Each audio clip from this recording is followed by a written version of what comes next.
کاظمی صاحب، اب آپ کی حکومت کے حوالے سے تاثر یہ ہے کہ آپ نہیں چاہتے کہ ملک کا سیاسی ماحول بہتر ہو، کوئی اسٹیبلشمنٹ سے تحریک انصاف کی کوئی بات چیت ہو، کوئی پارا نیچے آئے، اور دوسری طرف پھر آپ پنجاب کے اندر جس قسم کا کریک ڈاؤن کر رہے ہیں، وہاں سے شکایتیں آ رہی ہیں کہ تحریک انصاف کے لوگوں کے گھروں پہ چھاپے مارے جا رہے ہیں، 8 فروری کو ایک احتجاج ہونا ہے، اس سے پہلے یہ ساری کارروائیاں کی جا رہی ہیں، تو دے دیں ان کو ایک جلسے کی اجازت، ان کو مینار پاکستان پہ جلسہ کرنے دیں، اور دوسرا اگر ملک کا کوئی سیاسی ماحول بہتر ہو رہا ہے تو آپ لوگوں کو کیا گلہ شکوہ اس پہ؟ بسم اللہ الرحمن الرحیم، رب صلی اللہ محمد وآل محمد۔ ابھی تیمور صاحب نے کہا کہ ایک محب وطن کا ایک خط ہے نا، پیٹریوٹک اس کو کہا گیا، لیکن مسئلہ یہ ہے کہ یہ ماحول خراب کس نے کیا؟ آرمی کو، فوج کو، ریاستی اداروں کو، دفاعی اداروں کو، نہ صرف پاکستان کی حد تک بلکہ پوری دنیا کے اندر کس نے چہرہ بگاڑ کے پیش کیا؟ کس نے کہا جو خط میں ذکر ہی نہیں ہے؟ 26 پہ کتنا واویلا مچا، جوڈیشل کمیشن بنائے، وہاں پہ لاشیں گر گئیں، اندھا دھند فائرنگ ہوئی، ہزاروں گولیاں چلیں، 13 لوگ 278 سے خیر 13 لوگ شہید ہوئے۔ بھائی وہ کدھر گیا خط میں ذکر؟ وہ جن پہ الزام تھا، جب آپ ان کو خط لکھ رہے ہیں تو سارے فسانے کا وہاں پہ ذکر نہیں ہے۔ تو یہ حب الوطنی کی اور محب وطن ہونے کی کیا آپ کو اب یاد آ گئی جب آپ نے IMF کے باہر ریاستی اداروں کے خلاف احتجاج کیا، یونائٹڈ نیشن کے باہر وہاں کے جو کانگریس مینز تھے ان کو بلا کے یہ کہا گیا کہ ریاست ظلم ڈھا رہی ہے ہمارے کارکنان پہ، ہمارے لوگوں پہ، اور ریاست کیا مطلب ڈائریکٹ فوج پہ آپ اٹیک کرتے رہے۔ آپ کے جو سوشل میڈیا اکاؤنٹس ہیں، جو آپ کے بڑے نام ہیں، وہ کس کو کہتے رہے؟ وہ یحییٰ، جنرل یحییٰ طرز جرنیل کون ہے، اور وہ ڈرٹی ہیری سے لے کے جنرل عاصم کو ڈائریکٹ آپ نے تنقید کا نشانہ بنایا۔ تو خط کا جواب تو نہیں آنا، وہاں سے تو بالکل آ گیا ان کا ایک قسم کا جواب کہ بھائی آپ پہلے جن سے بات کر رہے تھے، جہاں سے آپ نے رائے فرار اختیار کی، اب واپس جا کے انہی سے بات کریں۔ ابھی یہ جو احتجاج ہے، یہ کیوں ہمیشہ کیوں ایسے ہوتا ہے اطہر کہ جب بھی ملک میں کوئی بڑا ایونٹ ہو رہا ہوتا ہے ان کو احتجاج یاد آتا ہے؟ یہ بیک اپ کیوں ہوئے مذاکرات سے؟ اسی لیے کہ ایک چیمپئنز ٹرافی کی بات کر رہے ہیں۔ چیمپئنز ٹرافی میں تو عوام ٹکٹ خرید کے جائیں گے، اسٹیڈیم کے اندر بھی تو ہم نے سنا ہے کہ حکومت کے کچھ تحفظات ہیں کہ اندر یہ نہ ہو کہ کوئی نعرے وغیرہ لگ جائیں، کوئی ایسا معاملہ ہے؟ دیکھیں پوری دنیا کے اندر ہوتا ہے، پاکستان میں ایک الگ مثال بنا کے حکومت پہ تنقید کی جاتی ہے۔ آپ میلبرن چلے جائیں، آپ لارڈس چلے جائیں، آپ اوول چلے جائیں، دنیا کے جس گراؤنڈ میں چلے جائیں، وہاں پہ آپ نے نہیں دیکھا کہ سیاسی تصاویر کے حوالے سے لوگوں کو گریبان سے پکڑ کے کھینچ کے گراؤنڈ سے باہر نکالا گیا؟ تو یہ تو تمام دنیا کے اندر موجود ہیں یہ چیزیں اور مثالیں۔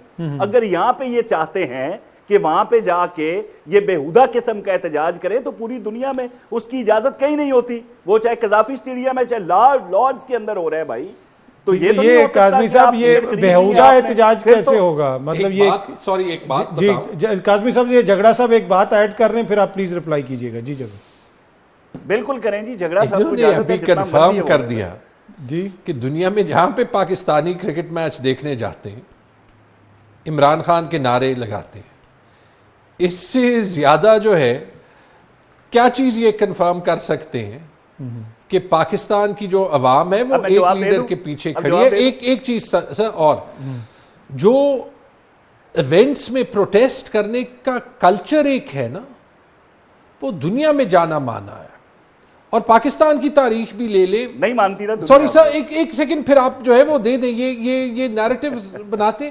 ایوب خان کی حکومت جب ختم ہو رہی تھی، میرے خیال میں انگلینڈ کا ٹور تھا، اور میچ میں ہی پروٹیسٹ ہوئے تھے، اور 1978 میں آپ لوگوں کا ارادہ ہے پھر میچ میں پروٹیسٹ کرنے کا؟ نہیں، ارادہ نہیں ہے، لیکن یہ کس چیز کو جسٹیفائی کر رہے ہیں؟ لاہور کا شہر ہے، اتنی اچھی حکومت ہے، گدافی اسٹیڈیم وہاں گلبرگ میں ہے، مینار پاکستان جو ہے وہ اسٹیڈیم میں خندق بھی کھود دیا انہوں نے۔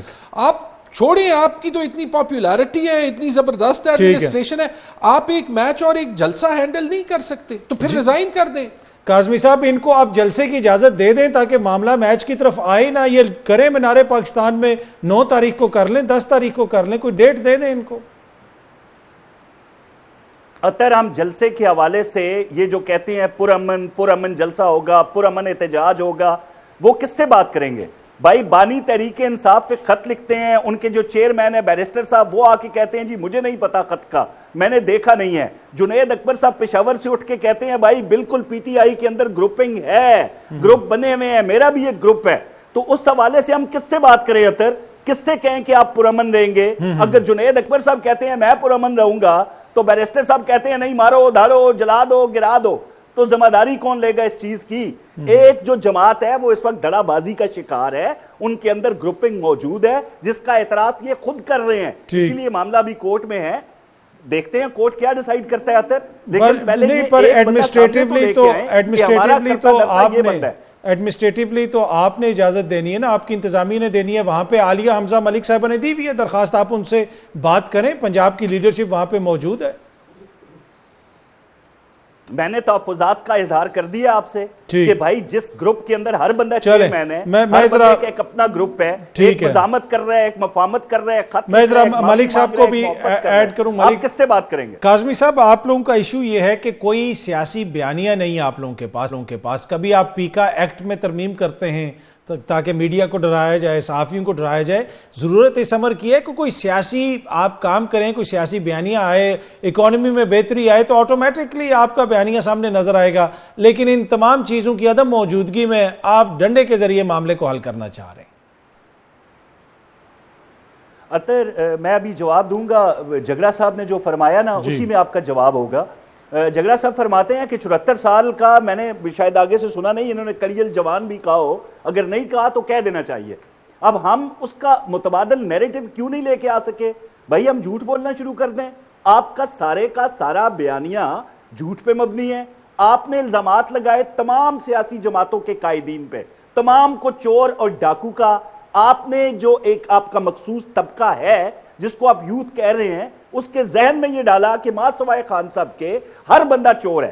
آپ شروع دن سے کہہ رہے ہیں بھائی ان کی لوٹی ہوئی دولت ہم لے کے آئیں گے نا، ان کے منہ پہ ماریں گے، اس کے منہ پہ ماریں گے، یہ کریں گے وہ کریں گے۔ پھر اسی یوتھ نے دیکھا جو پاکستان کے اندر موجود ہے کہ واقعی آپ لوٹی ہوئی دولت لے کے آئے جس کو 190 ملین کہا جاتا ہے، اور آپ نے اسی کے منہ پہ مار دیا جس سے NCA نے ریکور کیا تھا۔ آپ کی تو ایک بات جھوٹ پہ مبنی ہے یار، اس کا متبادل ہم کیا جھوٹ بولنا شروع کر دیں؟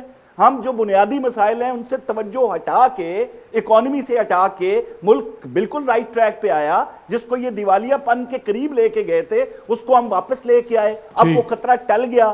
کیا ہم اب جھوٹ بولیں اس کے؟ ہم نہیں بول سکتے بھائی، ہم ریاستی اداروں کو اپنی حوث سے اقتدار میں مبتلا ہو کر بدنام نہیں کر سکتے، ہم سے یہ چیز نہیں ہو سکتی۔ پھر پوری یوتھ نے دیکھ لیا کہ خان صاحب نے جتنے دعوے کیے تھے، وہ 1 لاکھ 1 کروڑ گھر اور لاکھوں نوکریاں اور یہ ساری چیزیں، ان میں سے ایک پہ بھی عمل پیرا نہیں ہوا۔ ٹھیک ہے، تو آپ نے اس جھوٹ کو روکنے کے لیے یہ جو پیکا ایکٹ ہے جو اس میں ترمیم کی گئی ہے، یہ بھی بنیادی طور پہ جھوٹ کو روکنے کے لیے ہے؟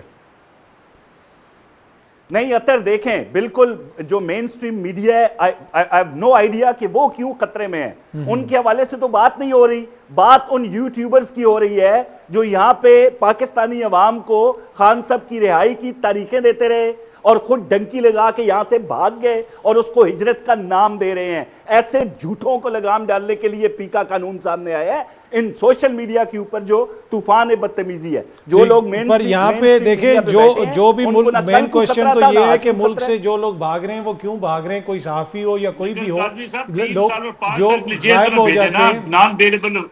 جی وہ میں آپ کے پاس آتا ہوں ملک صاحب، میں 1 منٹ آپ کے پاس آتا ہوں، پر میں تھوڑا سا عرض کر رہا تھا کہ اگر کوئی صحافی چھوڑ کے جاتا ہے اپنے ملک کو، ہو سکتا ہے اس سے مجھے آپ کو اختلاف ہو، صحافی کہنا میری جان، صحافی کہیں، صحافی کہیں، اگر کوئی کسی جماعت کا ترجمان جا رہا ہے جو صرف ڈالر کے اصول کے لیے جھوٹ بولتا ہے، ریاستی اداروں کو بدنام کرتا ہے، گولیاں چلاتا ہے اور وہاں جا کے کہتا ہے اگر میں پاکستان سے نہ نکلتا تو میری جان کو خطرہ تھا، کہ ایسے ملک کی عزت افزائی ہوگی۔ مسئلہ تو دیکھیں نا، ہم اوور آل ایک جو جنرل بات ہے وہ کر رہے ہیں نا، کسی کی ذاتی ایک شخص کی بنیاد بنا کے، جس طرح منصور علی شاہ صاحب کو بنیاد بنا کے 26ویں آئینی ترمیم لائی گئی اور عدلیہ کے ساتھ جو کیا جا رہا ہے، شخصیات سے باہر نکلنے کی ضرورت ہے، اوور آل جو حالت ہے اس کو دیکھنے کی ضرورت ہے۔ آپ ذرا ملک صاحب ذرا اس پہ کامنٹ کر دیجئے گا پیکا لاؤ پہ، پھر میں ذرا جھگڑا صاحب سے کنکلوڈنگ کامنٹ لوں گا۔ اتر مجھے 10 سیکنڈ دے جی لیں 10 سیکنڈ، ملک صاحب کوئی پتہ نہیں آپ پیکا ایکٹ لگوا دیں۔ ابھی بھی ایک ریفرنس بھیجا گیا نا اتر ابھی بھی ایک ریفرنس بھیجا گیا نا، اس پہ بھی بتایا گیا کہ مداخلت ہو رہی ہے لیکن نام لینے کی جرت نہیں ہے، تو یہ بھی تو ایک جھوٹ ہے نا۔ نام دیں، جس طرح شوکت عزیز صدیقی نے کہا تھا کہ کون میرے گھر آیا اور کس نے مجھے کہا کہ آپ یوں کریں، پھر نام چلیں۔ لینے کی جرت پیدا کریں.